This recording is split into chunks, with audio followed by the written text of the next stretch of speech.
seems all set to overtake China as the world's most populous country by the year 2030.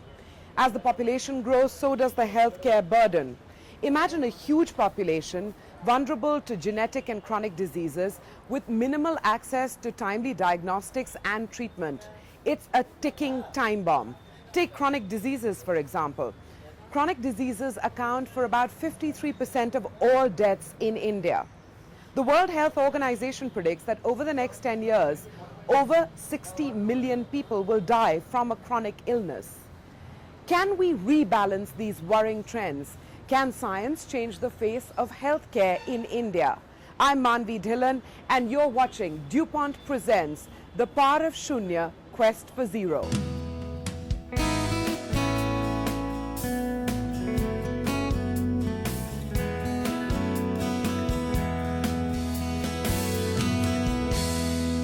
I'm at the Narayan Health Hospital in Bangalore.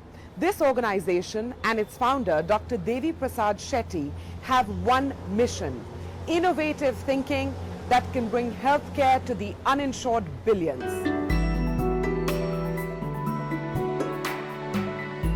We meet Dr. Devi Shetty, a cardiac surgeon and philanthropist who has made it his life's work to deliver affordable, accessible, and quality healthcare in India.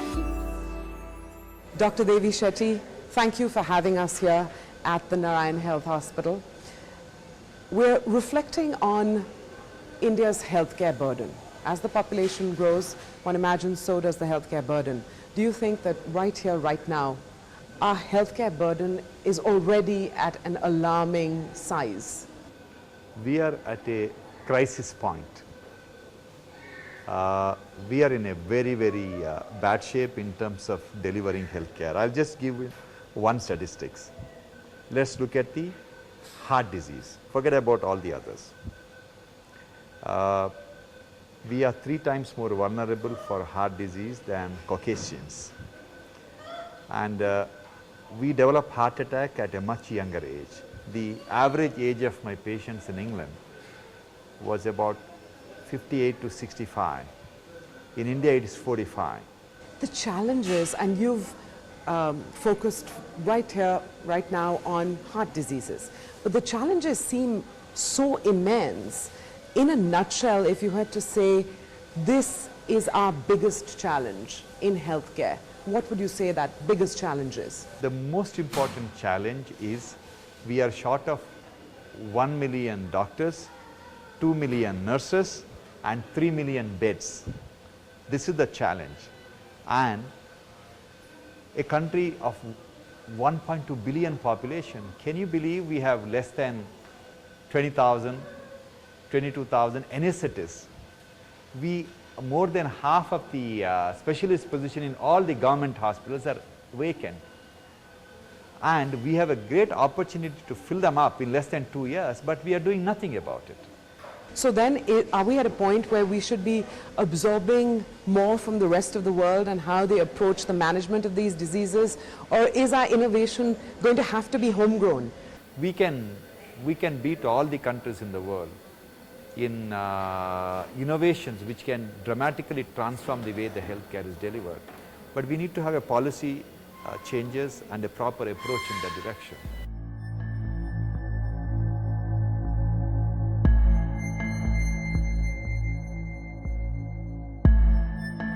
We had lost a sister, elder sister in the family because of a stomach CA, and it was a general lesion, so diagnosis was not all that easy.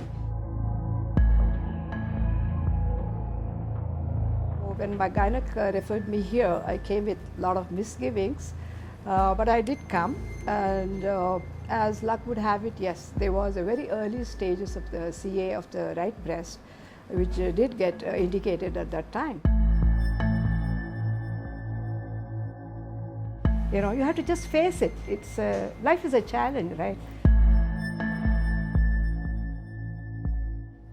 Each organ, each tissue, each cell in the human body plays a critical role.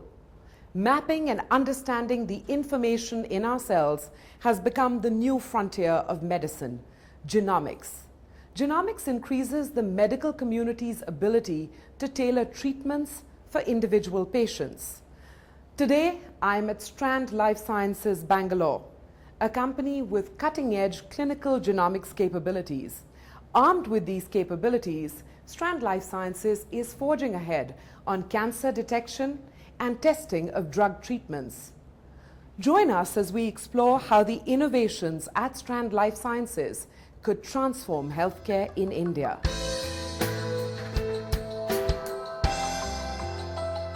A full stop. That's the fear that cancer instills in us. But genomics is changing the face of healthcare in India, one DNA strand at a time. Today, I can say very clearly, cancer is conquerable. Cancer can be a chronic disease. Like you have diabetes, you don't cure diabetes, we manage diabetes. Similarly, cancer can be managed very well. The only important thing is it should be properly diagnosed and properly treated. And that's exactly what these men at Strand Life Sciences are aiming for, combining the magic of numbers with a passion for life.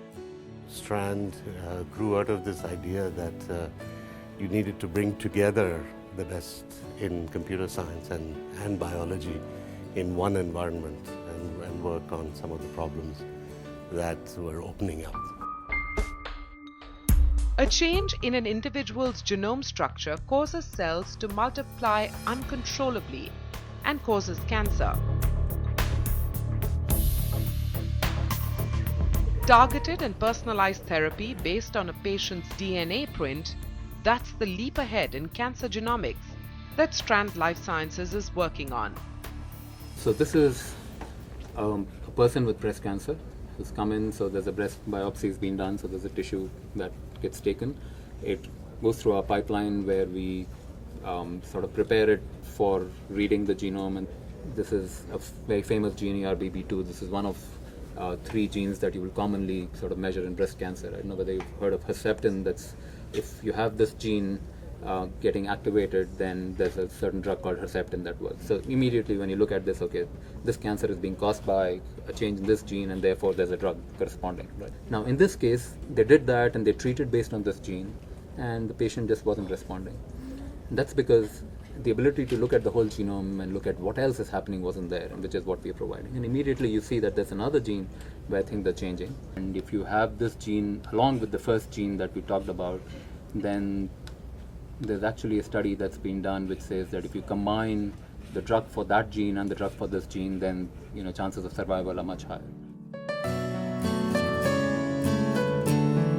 That's science at work for ordinary Indians and giving cancer a deadly fight. It has been a very, very long journey, but it was not alone because I knew this lovely lab which they have established now, they're going to hold my hands.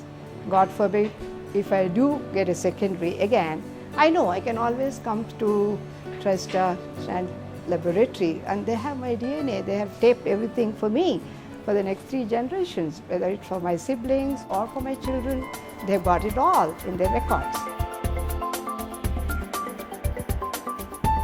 What's also at the intersection of cutting-edge technology and science is the virtual liver from Strand Life Sciences. So let's dive straight into it. For a non-scientific person, in simple terms, if it's possible, describe what is the virtual liver? The virtual liver is a computer system that mimics the functioning of the liver on a computer. So what you see here on the screen are a bunch of bubbles that look like they're connected to each other. So maybe I can zoom a region so that it becomes a little more clearer. So if I zoom it a little bit more, you'll see names of various metabolites which are present in the body. Glucose is something that you may know, but other things like carnitine and coenzyme A, etc. So these are all present inside our body. And the fact that they are all connected to each other, it just represents that in biology, in some way, they influence each other. So what I could go and do is I could go and select this particular region and I could look inside, and then you see the mathematics behind the connection. So you'll see equations in here, which may not make a lot of sense to a layperson, but essentially describe what happens in biology, how 2 things interact with each other. How does the benefit of the virtual liver translate on ground? The first benefit of this kind of a system is that it flags what are the molecules or drugs that are likely to have liver-related problems, at what doses could those problems be there, and are there particular individuals who are more susceptible to it. So for example, if you have diabetes, would a drug be worse for you? So the whole idea is that overall, from a health benefit to the society, it has an impact. Combining biology with mathematics, with science in their soul, these scientists at Strand Life Sciences are gunning for Shunya risks in healthcare in India.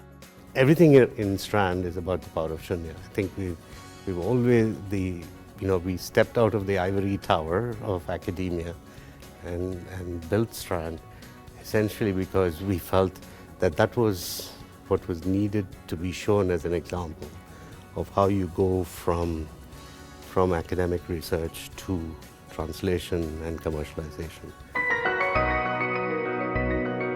A small yet significant leap in modern healthcare in India. Strand Life Sciences, a company that's challenging the status quo in diagnostics and disease treatment. After the break, we examine an innovation in anemia testing and management. The power of Shunya, Quest for Zero, will be back in a moment. Stay tuned.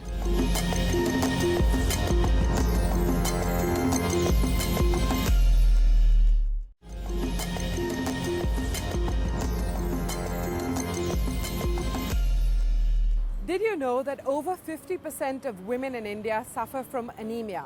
Most of them are unaware of their condition. Anemia is a major silent killer. It's an underlying cause for a large percentage of maternal and fetal deaths. The only way to diagnose anemia is through an accurate hemoglobin test, which is a daunting task in itself. Spending hours in a clinic or a hospital for a blood test is taxing. In remote parts of the country, it's not even feasible.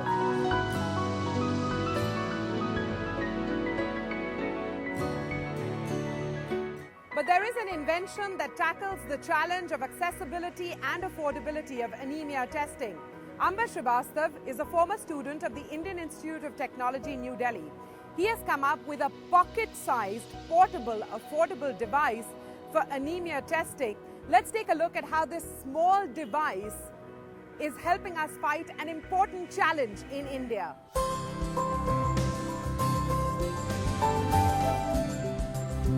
I'm Janvi Sharma. I'm basically a housewife and a full-time mom. I delivered my son 5 months back, and during my pregnancy days I had a lot of fatigue and headache. Also I used to get tired very soon and I used to sleep all day long. So I visited my doctor and she told me that I was anemic and I had low hemoglobin levels. I wanted something that I could easily check at home and I don't have to travel to the doctor every time. Coming to the rescue of many expecting mothers like Janvi is this former IITian, Amber Srivastav. He has developed a mobile phone-size hemoglobin meter dubbed the True HB Hemometer. It's the first innovation from IIT Delhi's Biomedical Engineering Department that is hitting the market soon. What does your device do? So it gives you an easy test then and there on the spot at a very affordable price. So you just get a feedback right there on the digital display. How do you envisage this product actually being used? Hemoglobin is related to general health. It is related to the females in the house, kids in the house, and the males at the house. So every family of 5 needs to have a device to monitor their hemoglobin level with their body weight and BMI and BP on a monthly basis to keep a track of their general health. I'm assuming this is much faster than any other test because I've gone for a hemoglobin test and I certainly don't get a result in 40 seconds. Is that fair to say? Yes, they take at least an overnight. At least they take 24 hours to report. And does this device store data as well? Yes, it can store up to 1,000 readings. Okay, let's try and summarize. You know, if you had to say these are the 3 advantages of this invention of yours, what would you put on that list? Rechargeability, temperature tolerance, performance, accuracy, and ultra portability. The true HP system is based on the principle of reflectance photometry. A drop of blood and the results come out in a matter of seconds. So you basically turn on the device. It gives you a batch code which should match with the bottle. Okay, so I have the bottle of strips. Yes. And you're going to take a strip out of this. Correct. Now it is showing the strip sign. So you place It's asking for a strip. Yeah, it's asking for a strip. So you now place a fresh strip into the device. The moment you do that, it starts showing a blood drop.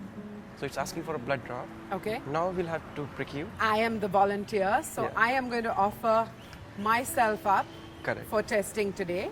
So you have to massage your finger, the patient's finger a little, hold it at the tip, and then press it against, and then do the prick. Okay. And now you place the drop on the strip. Okay. And now, within 30-40 seconds, it will show you the reading. So here's your result. Yeah. Good. You're not 14. anemic. Yeah. I'm not anemic. Yeah. Validating the efficacy of this portable device is the All India Institute of Medical Sciences in Delhi. We tested on about 200 samples and we compared the hemoglobin content by this true HB meter with the standard HB meter, and we found the results were quite comparable. And in this context, therefore, it appears that it may be a good potential to look at hemoglobin levels where there is an instant requirement of hemoglobin estimation. To achieve sufficient and consistent quality, thousands of these devices are manufactured with precision. And making sure that they remain commercially viable is Rig Nano System, a company established to produce this product. Today, where do you stand commercially on this product? So we have talked with few labs, the top 3 labs in the country. We have already had discussions initiated with them. They are very excited about this particular product. They are going to use it in their labs as well as in collection centers. We also have discussions going along with hospitals, and most importantly, we have discussions going along with NRHM, which is National Rural Health Mission. It's a body of the government, and they're looking at taking it out into the villages through health workers, ASHA workers, and use this particular device for pregnant women. I'm asking you this, asking you to make an honest assessment. Is it really one of its kind in India? It's absolutely the unique product. I think it's unique not only in terms of the medical devices, almost all medical devices, and I don't know of any other medical device which has so far been manufactured with IP held in India itself. With on-the-spot results, accuracy, portability, and ease of use, the True HB meter is aiming to achieve zero undiagnosed anemia. Our vision is to basically reduce anemia and actually bring it down to zero. But beyond that, the real impact of bringing down anemia would be multilateral, multidimensional. On one hand, people will become more rational because their cognitive skills will get improved. On the other hand, their physical abilities will enhance, and our SME ecosystem and production ecosystem will get a boost. So it's just not about bringing down the, making the anemia Shunya. It's also about making the inefficiencies of the country Shunya. From cancer genomics to a virtual liver to a couple of bright youngsters who have come up with a handy solution for diagnosing anemia, it's time to see if our expert Dr. Devi Shetty is impressed with these innovations. Dr. Shetty, you've had a chance to understand the innovations by Strand Life Sciences and the True HB Hemometer. Do you think that both of them are plugging an important gap right now? Very important gap. Why? Extremely important, because the virtual liver they have created, it can screen these potential drugs which will have a big impact on health, the liver diseases, without really subjecting a patient for these trials. In case they have some serious side effects, it can be rejected in the beginning itself. And also that's going to show to the rest of the world what India is capable of doing. I want to focus on each one of the innovations that we profiled. You've talked about the virtual liver and the advantages that it brings to the table. Could the virtual liver be extended to other virtual organs, or am I being too far-sighted here? No, it can be extended to simulate any organ. The organs like kidney, there can be virtual kidney, there can be virtual brain, virtual intestine, there can be anything. I'm going to ask you a sensitive question, Dr. Shetty. Do you think that the level of innovation that we have showcased today is exciting? Both these projects are going to touch the lives of millions of people, especially the hemoglobin, handheld hemoglobin meter. It's going to touch 28 million pregnant ladies every day of the day-to-day life of these ladies of this country. So a country which produces the largest number of babies in the world, hemoglobin meter is an essential tool. This show is called The Power of Shunya, Quest for Zero. Do you think that both these innovations really take India forward in that quest for zero health risks? Definitely. These are the innovations, like many more which are happening in this country, will convince the young entrepreneurs that we can do it. It will show to the world that we can do it. And this will inspire a lot more people to come up with similar innovations. Dr. Devi Shetty, I know that those innovators or potential innovators who are listening right now will be really encouraged to hear your words of encouragement and a thumbs up to the innovations that we've already showcased. Thank you very much for sparing the time to talk to us. Thank you very much. I'm delighted. Thank you. Over the last 30 minutes, you've seen some creative and scientific solutions that could bolster healthcare in India, whether it's a virtual liver or a quick and affordable anemia tester. It's a wrap on this edition of The Power of Shunya, Quest for Zero, a show that celebrates science and innovation, technologies that could secure our future, human ingenuity that could reduce our challenges to Shunya. Till next week then, goodbye.